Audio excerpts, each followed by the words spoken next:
Hello, everyone. Hi. Hello. Welcome to today's Coach's Corner this Sunday, 10 a.m. Eastern. Just want to welcome all our viewers and all our guests here. Feel free, we're always happy to hear from you. So we notice, a lot of you are tuning in. So make sure you comment and let us know you're here. Comment and ask some questions. And we're talking about another deep topic. I'm Oh, excited about this as well. And I could tell all of us are. So that's great. I'm Jamel Matias. I'm a certified Bob Proctor coach, and my brand is Believe in the Unseen. It's all about believing in yourself and believing in your dream, and I help guide you to whatever you want to achieve. So I will pass it on to my amazing colleague, Lou.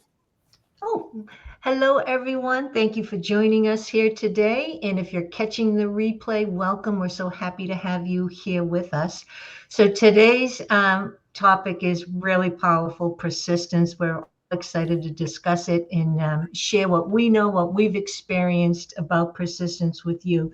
So my name is Lou Perica. I am a success mindset coach.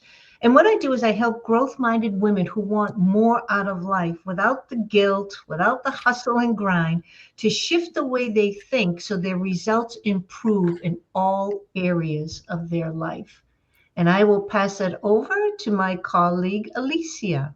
Hello, Alicia here from Sweden, and I am a values and mindset coach, also certified Bob Proctor facilitator, and I help people to create a life that feels good on the inside, that a life that is aligned with their values, so you can find the your happiness inside, the fulfillments from the inside and not just from the outside. Paul? Thank you, Alicia. My name is Paul Wooters. I'm from Burlington, Ontario. Proctor Gallagher consultant, mindset success coach, and I help improve the quality of people's lives through science and psychology and help them achieve their most elusive personal and professional goals and really help them live to their greatest possibilities. And I'm going to throw it back to Jamel. Awesome. Awesome. It just struck me. We have been practicing, well, applying exactly what we're talking about today, persistence. We have been persistent in sharing this value with people, persistent in sharing our stories, persistent in helping all of you that are viewing with this beautiful knowledge. And this is a great refresher for ourselves as well, right, everybody? Yep. Persistence is the key. Um, Very, very important. And we'll touch on a few things there. So, it's interesting to always think about, we know the word persistence.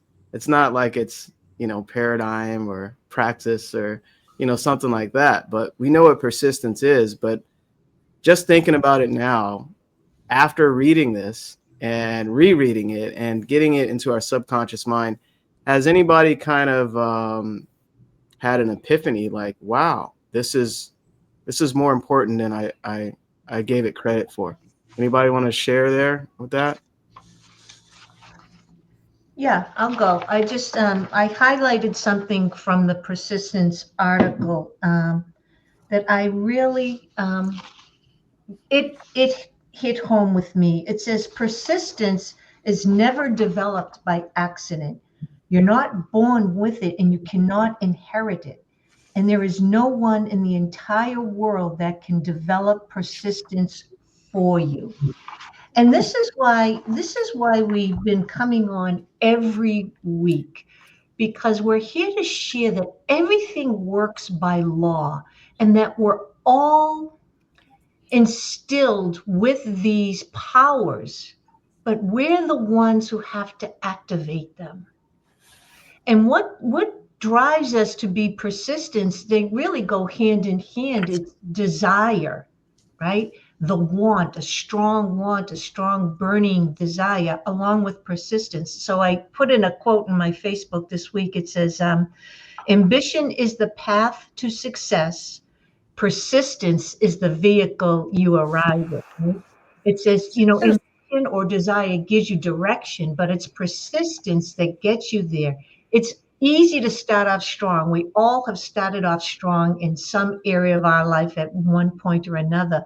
But what keeps us going when the excitement fades, when we're not seeing the results or any growth, any big growth? What keeps us going?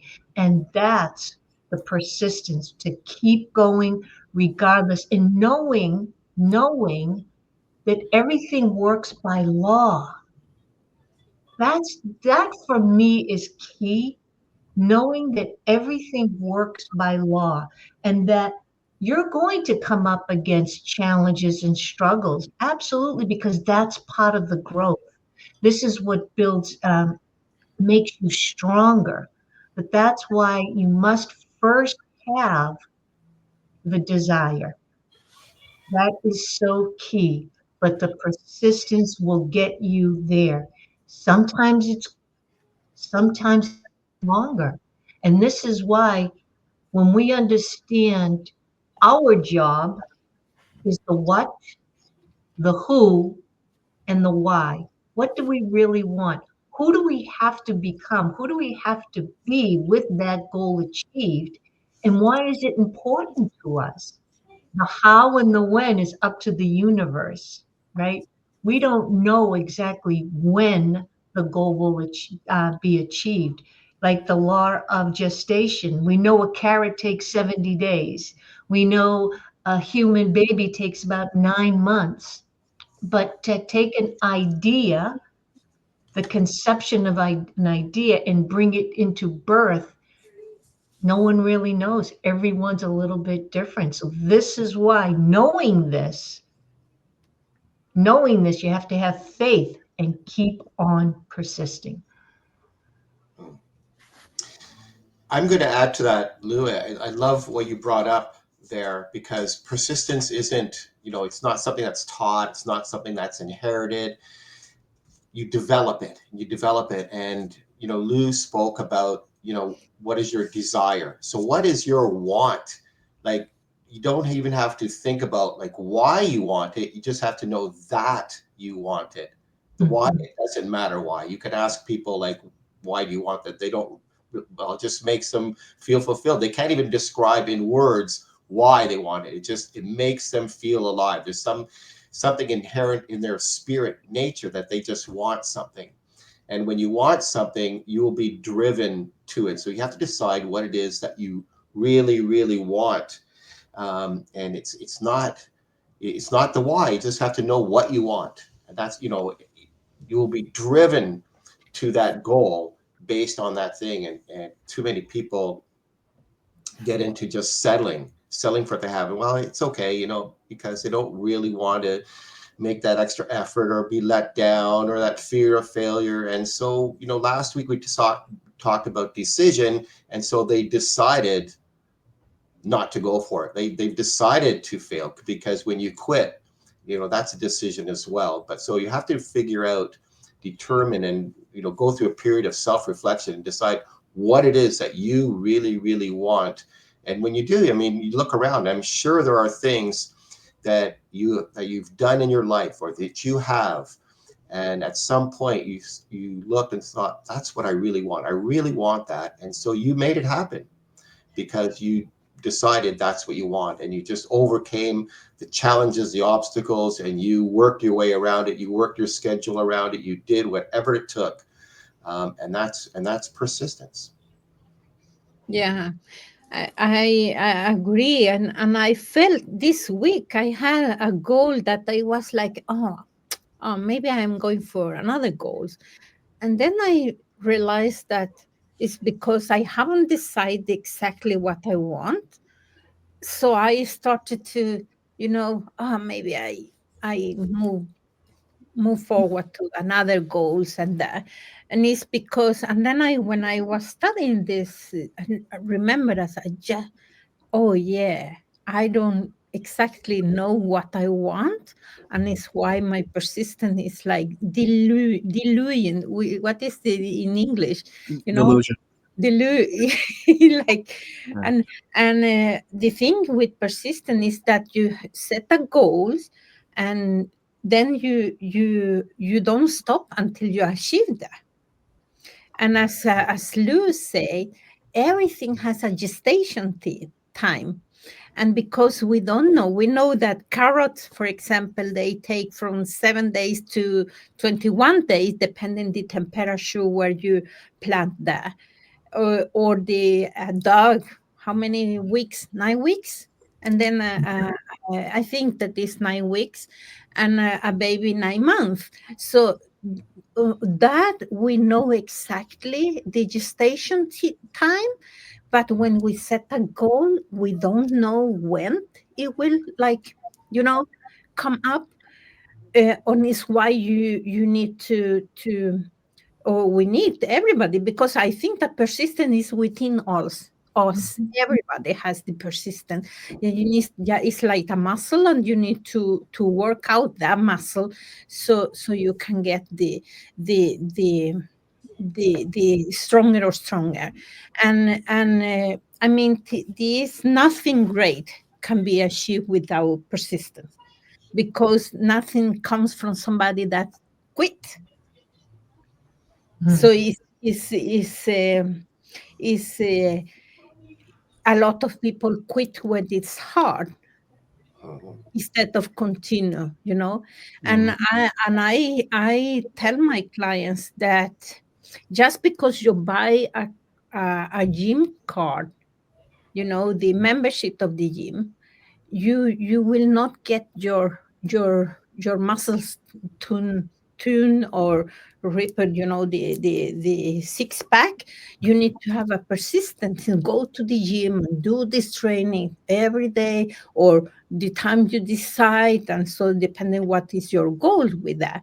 And also I see this in organizations, because they start to do something. They say, oh, we need to change this, and they start. And when they don't see the results, they start to, the persistent, they don't get the persistence strong, so they quit. Mhm. And then you say, yeah, but we have done that, nothing works. Yeah, but if you quit, so it's to know, to persist is so to go from no way to find a way, Mm. or I to like do. that. Yeah. Yeah. Yeah, I love that. This is so important, to understand, and I love talking about this. Let me share my screen here for the lesson article that we're talking about, right? So we're gathering some information here from what's called the persistence article, and I wanted to share right here at the top. They talk about Sir Edmund Hillary, right? So this person was the first person to climb Mount Everest, right? And I think that's on the back of Paul's background there, if I believe. If you look there, climb that mountain, right? No one has ever done it. And this was a beekeeper from New Zealand, right? So he wasn't like a professional climber, right? And he tried 1 year, went the next, and went the next. That's persistence, right? So right here it says Hillary had two obvious character strengths, which literally took him to the very top: vision and persistence. We're talking a lot about what do you want, right? That's part of your vision. What is the vision, where you see yourself or what you want to achieve? And it says these qualities and characteristics are the same as those you need to lead you to the top of your mountain. Figuratively, right? You are confronted by mountains every day. I'm sure I'm not the only one confronted by mountains. So you can either climb the mountains or remain in the foothills. And Mm. that's when people basically give up on their vision. Any successful person will tell you that persistence is absolutely essential to climbing the mountains and changing your results. Very important to understand, to kind of hammer home the importance of persistence, because what that is, it's momentum, right? We are just like machines, they need momentum to move from one place to another.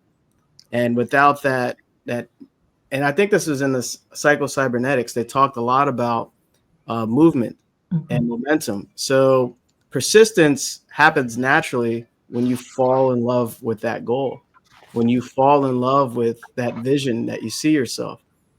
And without falling in love with it every day, they even said every day you face your mountain. And in my mind, that mountain is yourself. It's your own perception of, falling in love and out of love with that goal. It's never ending, because especially if you're growing. And some people remain in the foothills because they started and stopped and they went back to their comfort zone.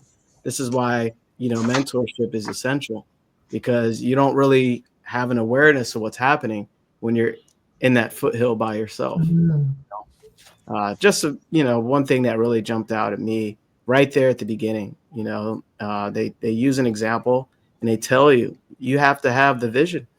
And remember, persistence, it's very natural when you fall in love with that. When you want that one thing, you become very persistent. And it's a natural expression of the body. Remember, the body is an instrument of the mind. So if you're falling in love with it, as you're going to sleep, as you're waking up, and you think about it throughout the day, what do you think is going to happen? The body's going to take action. You're at a different vibrational state. What you're attracting, what you're going towards is coming to you, which is the beauty of it. So, but yeah, that was just something that jumped out at me. Yeah, think about when you fall in love, right? There is nothing more important than seeing that other person. And you will move mountains. You will move your schedule around. Things that were important aren't now all of a sudden they're not as important. And you'll do whatever it takes just to be with that person. It's really but that desire is so strong. It overcame all those other things that you thought were really important or whatnot. Your desire just, and you were like, I'll figure it out. We'll figure it out. How can we meet? How can we get together? And that's like that's the desire and persistence. You don't give up until you both decide whatever you're going to build this relationship and move forward and yada yada. But that's that feeling within you, and it clouds your mind with just wanting to be with that person. That's all you seem to focus on. You could be at work, you could be with your friends, and you're just thinking about that person. It's really quite powerful, the desire and persistence and how they go hand in hand. And I was reading here in the article, when people say, when they stay in the foothills, right? When they've attempted to try something at some point in their life and gave up or didn't work out the way they wanted to. And then they'll say, well, climbing a mountain is not important to them, right? They're getting by just fine the way things are. But odds are they secretly started to climb the mountain years ago and got scared. They hit the terror barrier and quickly retreated to their comfort zone. This is what you were talking about, Jamel. They quickly retreated to their comfort zone. So I was thinking about, geez, did I ever do that? And I'm sure I have. I can't recall. And as we were discussing prior to hopping on the call, when I did the Boston Marathon and how that all came about, it started first with a little 1 mile run. And I thought, I didn't think I could finish that run. And I thought I was going to collapse. And when I finally did finish it, I thought I was going to throw up, to tell you the truth. I was heaving and heaving, but I just said, I got to finish. But that decision, that persistence led me to my 5K, my 10K, half marathon, blah, blah, blah, blah. And just like Paul, you climbed Mount Kilimanjaro, did you not? Yes. Can you share a little bit about that with us? Yeah, it was, and it really, it was really, really difficult. And I've run a marathon as well as you have, and that's a great example too, right? Because you get to the point where, like, can I finish this? Do I want? Your body is screaming like, stop, like I could just stop, but then you don't want, you do or you don't, right? And you see a lot of people cross the finish line, and they're just so emotional and in tears. And so similarly, Kilimanjaro. it was really difficult. It's not a technical climb, but the altitude makes it so tough. And so the people that didn't make it, really, for the most part, they gave up. They just didn't want that pain anymore. They didn't want to experience that anymore, and they decided to give up. Yet occasionally, yes, people have high altitude, cerebral edema, which happened when I went here to Everest as well, and they had to be helicoptered down, something like that. But if that's not occurring, you just, like, I decided for myself, I was doing it in memory of a friend of mine. I was trying to raise money for an organization here near to me, City Kids, for helping inner city children. But, in memory of my friend who had, struggled with cancer for 2 years, and like, he never, ever, ever complained. And I remember that summit night, I was thinking, man, like, this is tough. Like, my head was swimming with the lack of oxygen, the altitude, the effects of altitude. And I thought, I thought of my friend over and over again, Larry. I thought, you know what, if I have to, crawl and puke my way to the top, I'm going to do it, because there's no way, because, in a few hours, this is going to be over for me, and I'm going to, descend and be okay. But my friend, he was fighting, for his life. But, there's so many analogies. I've given so many talks using the mountain climbing analogy of, just looking at the next step. Don't, because sometimes you look up at the peak and you go, holy, whatever. But, you have to just look at the step in front of you and take that next step. And you just have to persist. It's a long, one step at a time, looking at your foot in front of you. You're leaving at 7, you're in the morning and every day, and you're climbing till 4 or 5 in the afternoon. And then the summit night, we went up at 10:30 at night and got to the summit like at 7 in the morning. So after a hard day's climb as well. But it was just like really, if you weren't suffering anything like seriously medically, the people that didn't get there, they just decided, and they would try and talk, a fellow climber to, like, let's not, not do it.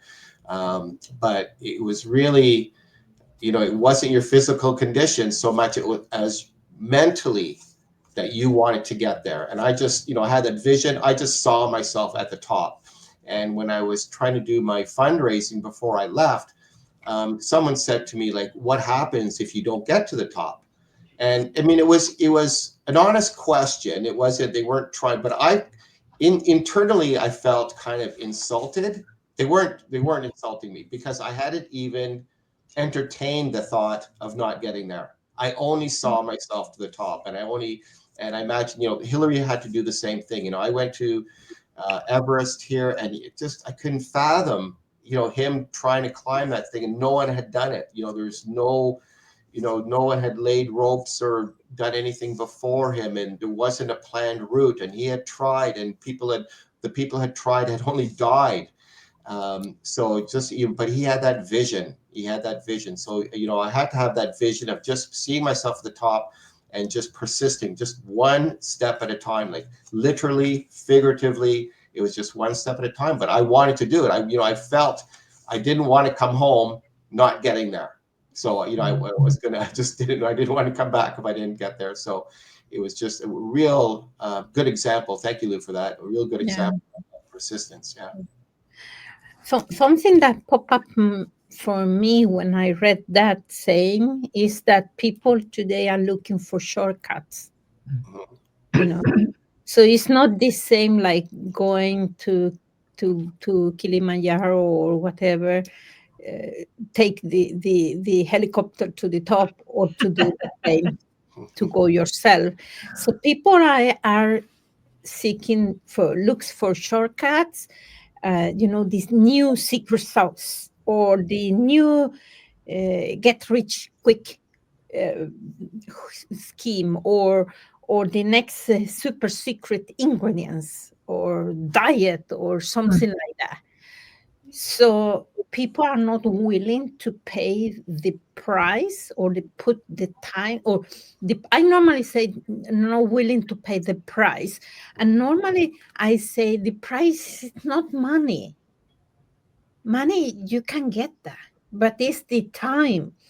Uh, the price is to let all these limiting beliefs, all the old stories, or and people love defending the limiting beliefs, and it's why they don't want to they are not willing to put the to pay the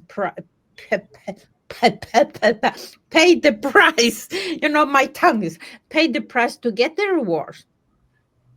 And I normally say everybody wants to the heaven, but nobody wants to die.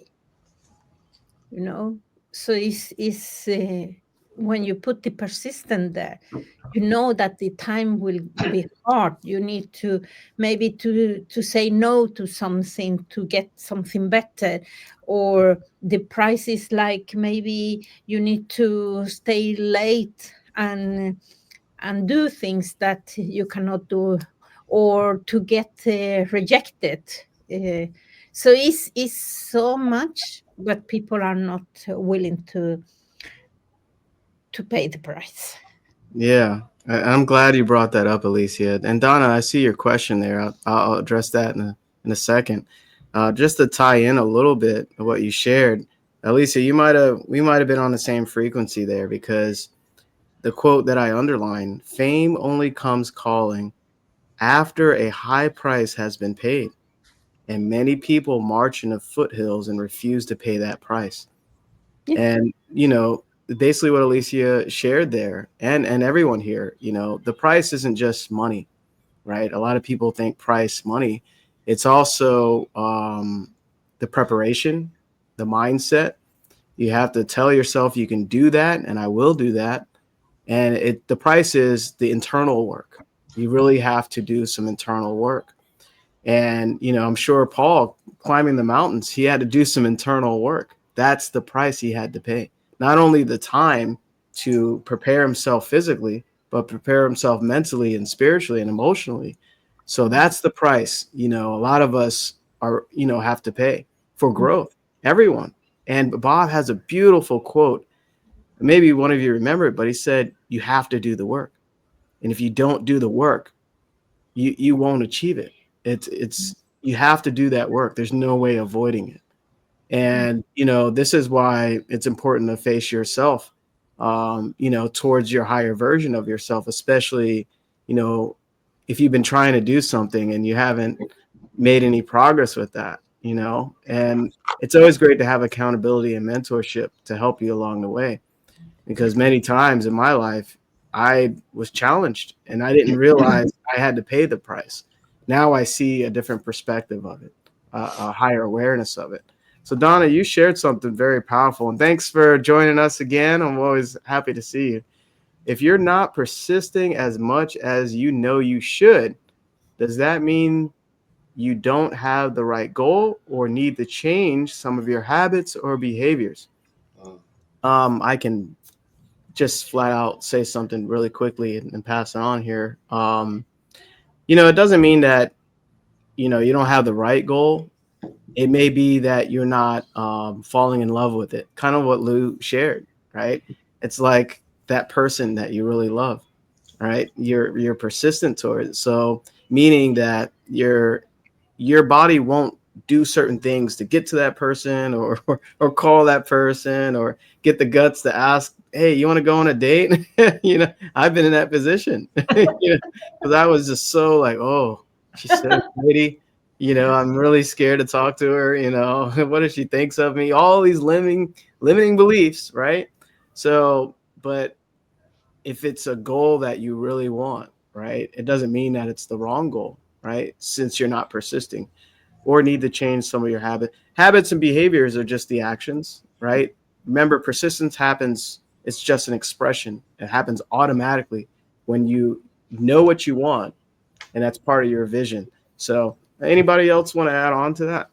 I love Go ahead, ahead. Alicia. Go ahead, Alicia. No, I will love to say again, I think that we talk about some last time about decision is that if your goals are not in alignment with your values, what you value most, you probably will not take the action and stay there, uh, being in love with that, because then it's not your goals. You know, we have different goals. The memetics goals, the memetics goal is like, oh, they have this goal, I should go for that goal also.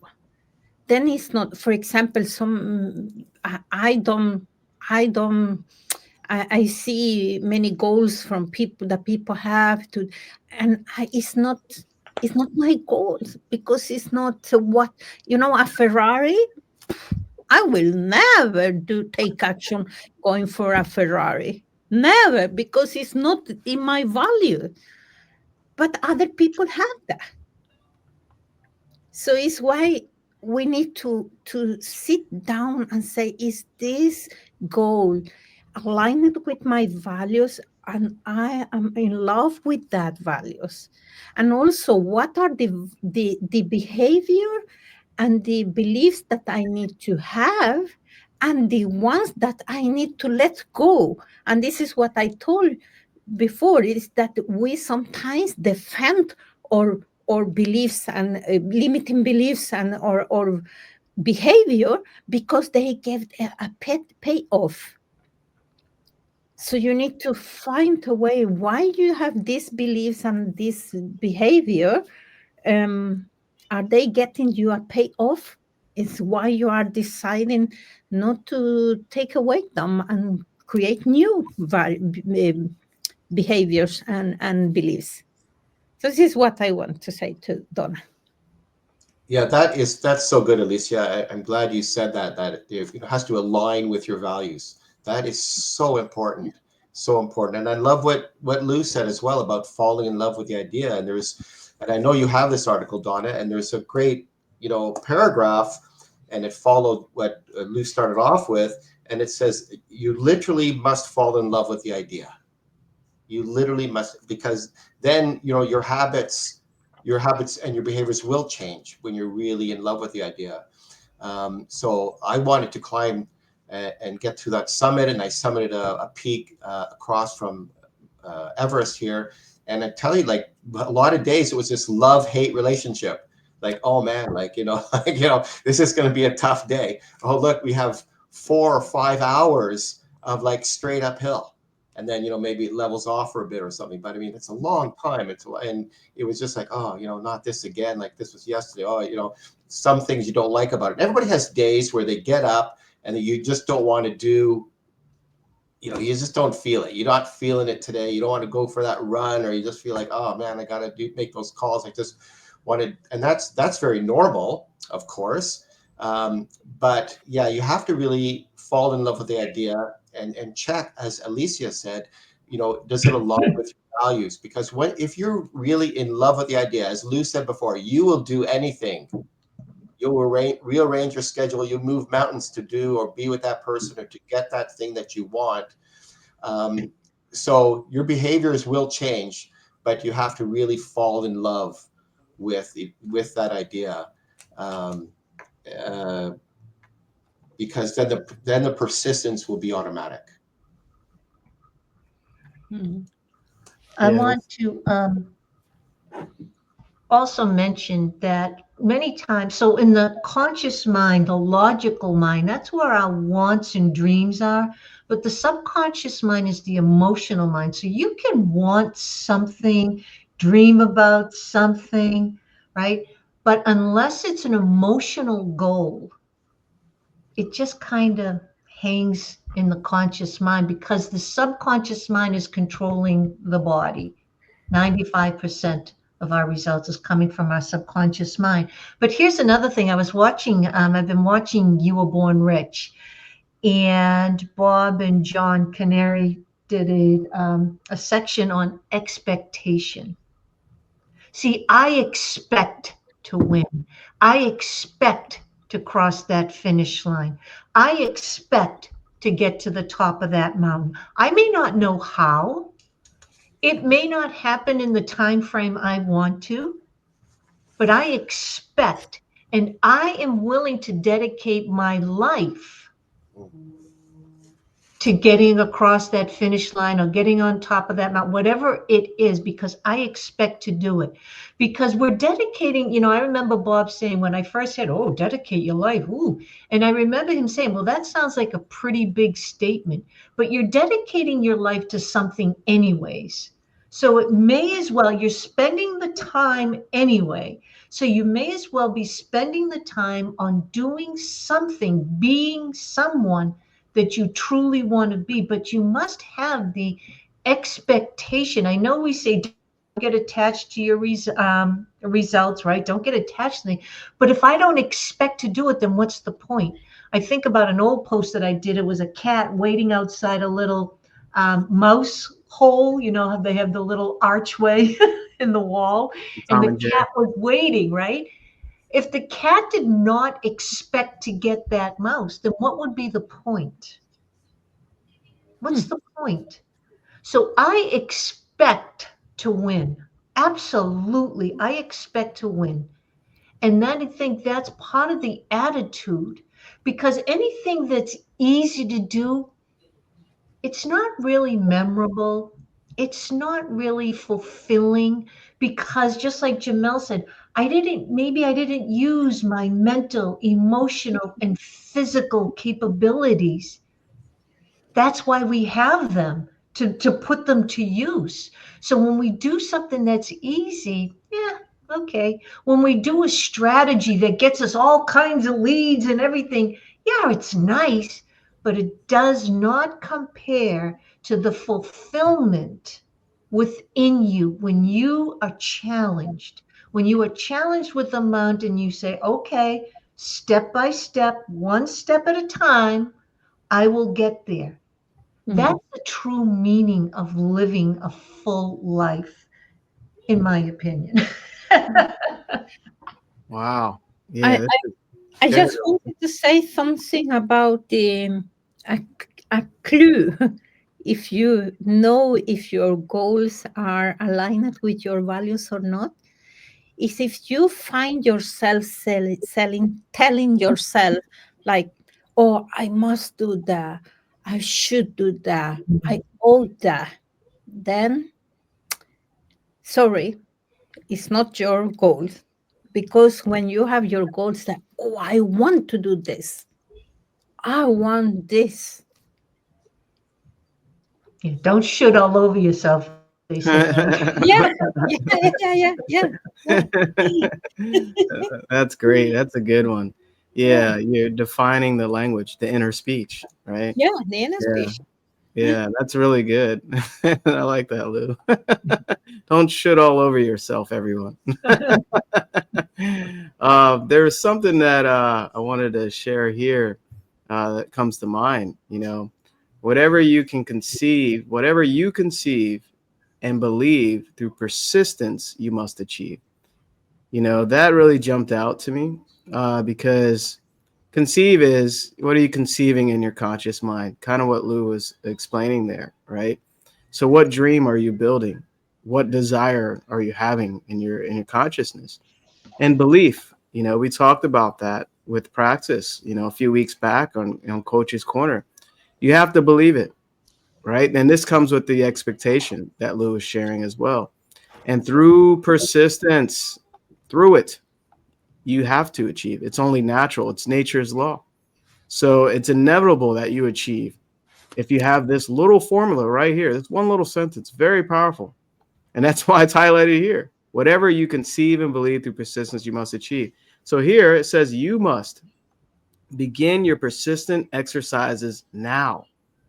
A lot of people, would look right over that.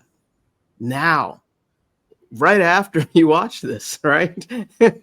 Make persistence your most well-developed habit. Persistence cannot be replaced by any other quality. Superior skills will not make up for it.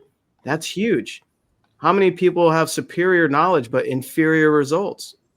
right? A well-rounded formal education cannot replace it. That's huge. How many degrees we keep getting, right? And you still don't have the results or have a vision, right? Nor will calculated plans nor magnetic personality. You can be the nicest person in the world, right? And you can have all these calculated plans that you keep making year after year. But when you are persistent, you will become a leader in your industry. That right there that's a mountain of words, so to speak. So it just shares right there. It doesn't matter any of these things, and to have, it said, make persistence your most well-developed habit. These are very powerful words here. Anybody want to speak on this here? Well, Jamel, I that sentence, and it's right there in the center of the page. Whatever you conceive and believe through persistence, you must achieve. You're right. It is so valuable and so powerful. So first of all, as you said, you have to conceive that idea. You have to have that idea in your head, that vision of what it is that you want, and then making persistence your daily habit, and starting now, not like tomorrow. Okay, tomorrow I'll start that, because today is the only day you have. Today, right now, is the only moment that there is. So what do you talk about, and Donna asked about, habits and behaviors. So here's a habit that you want to develop. You want to start acting now on that goal that you want. What is it that you really, really want? You want to start releasing weight. You want to start changing your diet. You want to start going for that run. You want to prepare for that marathon. You just have to start. You just have to start. And if you really want it, you will. You have to take that first step. And that's often the most difficult step, but then you break through, and then you will gain momentum. But it's, you have to see the end result, see that end. There's a good story, a little bit of a story before Jamel pointed that out, about Ben Hogan, the golfer. And if people who golf know who Ben Hogan is, but what a powerful story that this guy wins the US Open, gets in a car accident that is so serious, they think he's not even going to live. And when he lives, they tell him he'll never walk again. And he had them place his golf clubs in the corner of his room. And a year later, he won the US Open again, and 4 other tournaments or something like that. And he went on to win, a total of 54 majors or something like that. But, he had that vision, right? Hillary had that vision. And Ben Hogan had that vision. So whatever your vision is, and just start, and keep that vision alive. Align it with, like Alicia said, with your values. And if you believe it, like Lou said, she just sees herself winning. That's it. There's nothing else. I just see myself as a winner, she said. And so she's just going to start acting on those things that align with her values, align with her goal. And she gets up in the morning and goes at it. So yeah, very, very powerful statement. And I'm glad that you highlighted that, Jamel. Thank you. I wanted to say something about what you say, Paul, about to start, because it's like driving a car. You need to know where to go. Then you need to sit in your car, but you need to start with the key, because otherwise you don't. And then to put your foot in the accelerator and just focus where to go. And sometimes the road to that place will be busy, sometimes will be easy, sometimes you need to take other roads, but you will go back. And if you know where you are going to drive, it's just drive. It sometimes will be a easy way, sometimes not. So and you say also you need to see the end, and I put here, but you don't need to see the whole road, just the end. Yeah, that's what I wanted to. I just wanted to share the internal struggle that can go on. I have to refer back to I know it gets to be old, but to training for the marathon, right? Because in my life, that was the biggest probably physical event that I've achieved, right? So I remember training. My hair was frozen. You know, I had frozen eyelashes, I had icicles hanging off because the Boston Marathon takes place in April. So you start training in the wintertime, right? And I remember first we started off at the L Street Brownies. So it was like a professional running club in South Boston. They all had the nice running outfits on. And I think I came in sweatpants and a hooded sweatshirt. Who knows, right? But I remember going on these runs and they would get longer and longer. And one time we went and there was some snow on the ground, not a lot, but enough to see footprints. And everyone was so far ahead of me. I didn't even know where I was. I had to follow people, but I didn't know where I was. The only thing I could do was follow the footprints in front of me. And I'll tell you, Donna, I wanted to cry. I wanted to, what am I doing? Because you know, I was telling this story the other day because I kept referring to myself as a little house mouse runner. I was like, I just run around the block. I'm not a runner. And I kept referring to myself as that. So now, knowing what I know now and looking back, I can see why it was so much more difficult because the desire was there, but the image of me being a little just running around the corner, running around the block, that image was holding me back and those limiting beliefs. But Donna, I never, and that was just during training. But there were times I was like, maybe I'll just call my husband, come pick me up. But I didn't even know where I was to be picked up. So thankfully, thank God for those footprints, because when people are training, they're really not waiting for you. You know, everyone's doing their own thing. They get their own personal goals and times. And so I just had to follow those footsteps. I followed them. And I just kept doing it. And the day of the race, I couldn't wait to get the damn thing over and done with. But I knew I was dropped off in Hopkinton, Mass. I was 26 miles away from Boston. The only way to get to Boston was one foot in front of the other. And I didn't care if I had to walk. Just like you said, Paul, I didn't care if I had to crawl. I was going to pass that damn finish line. I don't care how long it took. People in wheelchairs were passing me, soldiers with backpacks and their work boots. I had people with prosthetic legs passing me, parents passing me. And I was like, that's my outer circumstances, right? And I could not let it get to me, although it was getting to me, but I just kept saying, no, you've got to get home. You've got to get home. The goal is to get home. Okay. And that made my feet move. That thought kept my feet in motion. So Donna, this is why having that, it's like the carrot dangled in front of the dogs at a horse track or the rabbit, whatever they're chasing, right? They've got to keep that in the forefront of their mind, the top of their mind. That's where I'm going. That's where I'm going. That's where I'm going. So if you're emotionally connected to your goal, Donna, that's what you, just like Alicia said, keep that end vision in mind and just take one step at a time. Mm-hmm.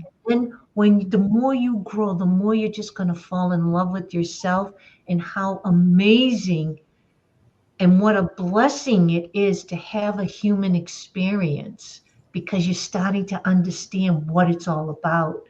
It's about the challenges. It's about the growth. It's about using the gifts that every human comes with, but we have to bring them about.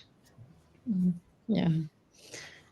I was telling a client of mine yesterday when I was talking to her, because sometimes we give up because we have an expectation that things should be easy.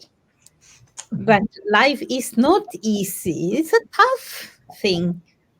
And just persistent, and you need to understand why you are doing or you want to do this. And I was telling the story. When I live in Sweden, but I am not from Sweden. I am from Panama.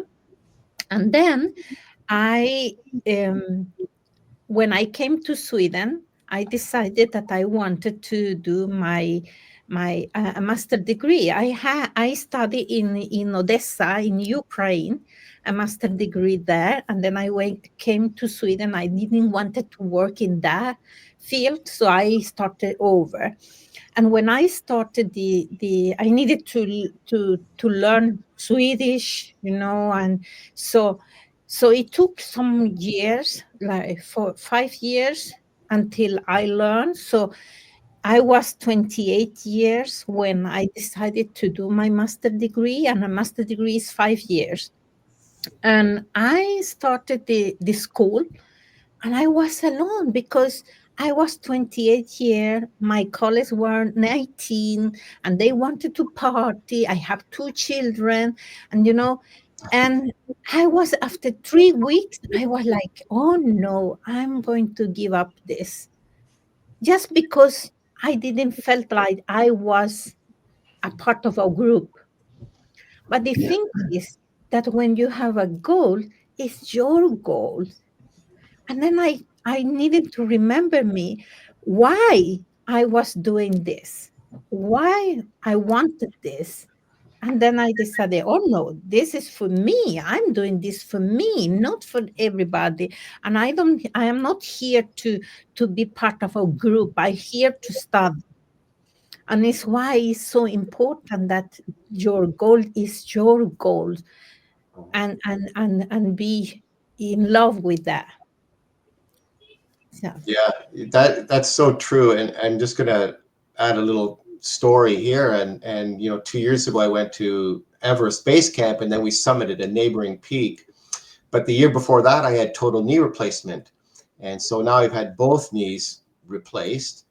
The other one was a couple years before that, but it was I the total knee replacement, and a year later I went to Everest Base Camp, and getting that knee replaced. I remember walking, barely walking from my bed to the bathroom, and then walking around the house, inside the house, then walking to the end of my driveway, and then walking past my neighbor's house, then walking to the end of the block. And a year later, I'm doing this trek with my daughter to the summit, a neighboring summit from base camp of Everest, which I wouldn't be able to do if I didn't have that knee replacement. But it sounded kind of like, to some people, that's kind of like why would you do that? Like, that's kind of crazy. But like Alicia said, that was my goal, and I wanted to do it. I was happy. It felt fulfilling. It made me happy with myself. And it was a goal. And the recovery time for knee replacement is long to get it like back, completely back to where you want it to be. And then I went on this amazing adventure. But that was, that was my goal. And it was, there's a really great statement in here, and Lou touched on it. What are you trading your life for? Like, there's a statement that says, you will have to want it so bad that you're willing to trade your life for it. And when you say that to someone, they go, wow, whoa, that's kind of like, bold. Like, it's a little bit too much, isn't it? That's a little bit out there. But whatever it is you're doing now, you're trading your life. So you have today. So whatever you do with today, you've traded today. You've traded this part of your life for whatever. What is it you're going to achieve at the end? Are you going to sit on the couch all day, or are you going to do something towards that goal that you want? And it requires persistence, and you have to do that every day. But you are trading your life for whatever, wherever you are right now, whatever it is you're doing. You've traded your life to become the person you are. And then Bob had this great quote, Richard Bach's book entitled One, in which he says, I've traded my life to become the person I am today. And then there's a question: was it worth it? Wow, this Jamel, has been anything to share? Yeah. this has been such a great session. To hear all these stories. This is great. I love it because we're sharing our persistence through our life journey, right? For the things that we chose. And, I think I shared a little bit about this story on a previous call, but what comes to mind was me finishing my first 100-mile bike ride. You know, a century is what they call it. And I remember a past coworker asked me, "Hey, Jamel, we used to ride to work. My past job, we used to ride to work down Mount Vernon Trail, so it's right along the line of the Potomac. I'm in Maryland, the Washington D.C. area, but I used to ride my bike all the way from Maryland to Virginia to D.C. every day for many years. So that was preparing me for physically for my first 100-mile bike ride. But I never knew people actually did 100 miles in one day. And I was like, whoa, sure, why not? I'm already riding, right? And, it was a hobby for me. I just did it for, physical, mental, whatever. But I wasn't like a professional cyclist. I didn't have the right shoes or pedals, or I remember I had like only 2 bike shirts I would wear. But, just saying, hey, I did 100 miles in one day. I said, why not? Sure. And, there's a little fee there for a bike club or whatever. So long story short, the months go by, and here comes, I totally forgot it was on that weekend. For some of you that know, and some of you that don't know, I've been a DJ for a very long time. And I DJ'd the night before the race. And DJs stay up all night, basically. And, I had a few drinks as well. So here I am preparing myself for this bike ride. I get home at, I think, 3 a.m. that night, around 3 a.m. or 3:30, and the race starts at 7 a.m. So you do the math here. To get to the starting place, it takes an hour to drive there. So, and I forgot to set my alarm. Somehow, Spirit woke me up for this event. And, I ended up getting there on time. Right. He was about to, we were going to ride together. He's at the starting line waiting for me. And I managed to get my little, the bib, you have your number and your tag and all that, register and get right on the track. I didn't even have a water bottle. Oh my gosh. So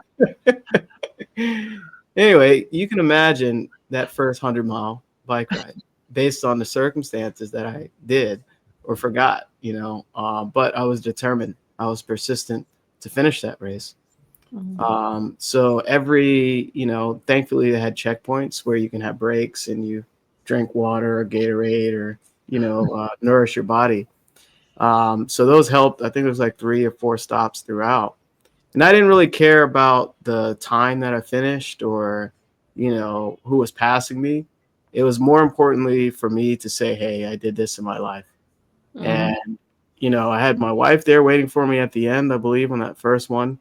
And that was when my, no, the second one was when my daughter was born. She was there in her stroller. So it was great to accomplish something like that. And it turned into, I think, doing 7 of those after that. So I Mhm. did about 700-mile bike rides after that. And I'm looking forward to doing some more.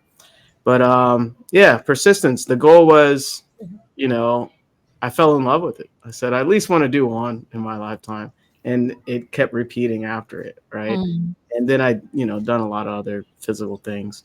But I wanted to kind of end on this one that just jumps out at me, and it's kind of some tough love for everybody. Okay, thanks, Donna. Appreciate it. These stories are amazing. And this last thing that kind of jumps out at me, it just speaks so much. This is tough love for everybody here. Okay. And because we love you and we want the best for you and we want you to fall in love with that goal. All right. So it says the people who never tackle the mountains, who perpetually wander in the foothills most of their lives, have, in my opinion, lied to themselves and everyone else who would listen so often and for so long that they are no longer even aware of what they're doing. Mhm. They say they are content with their results. They will say that climbing a mountain is not important to them, that they are getting by just fine the way they are. Odds are they secretly started to climb the mountain years ago and got scared. They hit the terror barrier. and quickly retreated to their comfort zone Mhm. and have been hiding behind their own false rationale ever since. Mhm. Mhm. So if that's you, get clear on your goal again. Mhm. You know, really focus on where you're headed and don't let fear stop you or anyone outside of you stop you. That's just something that really spoke to me because there's a lot of people that start things and stop things. And, you know, we're sharing all our stories because we never stopped. We're never quitting. So, Some, anyway. something that I wanted to say that is that that wh- how I'm going to put this, it's like just because you are persistent or you are in love with your goals, it doesn't mean that you will not feel the fear, or sometimes you will give up or something like that. I normally have my, this is my, this is my victim, you know. I put this on myself when I am sad, and I say, I put my clock in 20 minutes, and I say, now I will feel sad and a victim for 20 minutes. And I use this. This is just for that. You know, because sometimes when the things don't go as we want, it's not like just like it's in Swedish we say that we think that it's not raining when it's raining. It's raining. So it's like, you know, you say, okay, I'm sad now. And I am intentional a victim, because then I decide when I am the victim, not the circumstances or something like that. I decide, and then I say 20 minutes, and you know, sometimes I like, oh my gosh, it's only 10 minutes. I need to be 10 minutes. But then okay, now the 20 minutes has gone. What should I do? What can I do now with what I want, with what I have, my knowledge, my my skills, and what my resources, you know. So this is what I wanted to say. This has been a great call, everybody. This is a good one. They're all great, Can I right? just end with Yeah. one more sentence out of the persistence article? It says persistence is a unique mental strength. Remember, it's mental, a strength which is essential to combat the fierce power of repeated rejections and numerous other obstacles that sit in waiting and are all part of a winning in a fast moving, ever changing world. So keep that in mind that it's essential. It's a strength that is essential to combat the fierce power of repeated rejections and other obstacles. So delicious. Yeah, I underlined that one too, Lou. So yeah, that's a good one. Yeah, Paul, did you have anything else to share? Yeah, I love that, Lou. Delicious. That's great. Yeah, one last thing. You know, some people they'll look at a goal and they'll dismiss it because, well, you know, it's going to take so long. It's going to take whatever. It's going to take a couple years to do that, or Alicia went and got her master's and was 5 years, and people go, well, and she was 28, right? Great example. So it doesn't matter how long it's going to take. The time is going to pass anyway. So between now and if you expect to live for another year or 5 years or 10 years or 50 years, the time's going to pass. So what you may as well do something towards the thing that you want. The time's going to pass anyway, so you may as well spend your time doing that. Jamel? Wow, Paul, you triggered another one. Yeah, it triggers. If I had an hourglass here, Bob always said, you know, the past is the past. He said, leave it alone, right? If it's not serving you, it's already gone. You can't change it. He said, your future, you don't know how much sand you have up there, right? So you don't know whether you have, there you go. Thank you, Paul. At the top there, you don't know Thank you, Alicia. Oh, I got to get one. Lou, where's yours? I don't have one. Yeah. So at the top, you don't know how much time you have left. Bob shared a really good story about, a friend of his that was 16, and he passed. He thought he had his whole life ahead of him. And he talked about his grandmother. She kept saying, "Oh, I'll be gone." Right. For many years, she lived to, I think, 95. So you don't know what's ahead of you. Right. That's why now is so important. It said develop persistent now. Right. So you have to get clear on who you are right now and not, oh, I'll do it. That'll take a year or two. This is what shifts so many different things when you make a decision. We talked about decision, the other week. Now you decide on what you want to pursue, and, not to scare you, but you don't know your future. That's why it's important to become who you want to be right now. So reach out to any of us. As you can tell, we have a lot of experience and stories, but, we want to help you with this. And so that way you're not alone trying to figure all this out by yourself. It's great doing it with someone, that genuinely cares about you and your success and basically guide you to that. So awesome call. We're going to have another one next Sunday, 10 a.m. Eastern time. Make sure you set your calendar. If you've been missing these, watch the replay. If you missed this entire or just you were jumping in and out, just watch a replay. They'll be posted on our socials. And our call links, all of us, are in the description. So reach out to any of us that you resonate with and to your future and persistence, right? And it will be 4:00 p.m. Central European Time. There you go. Thank you, Alicia. And I'm glad you brought one prop in today. Couple of them. Thank you, everyone. Have a beautiful day. Thank you. Yeah, bye.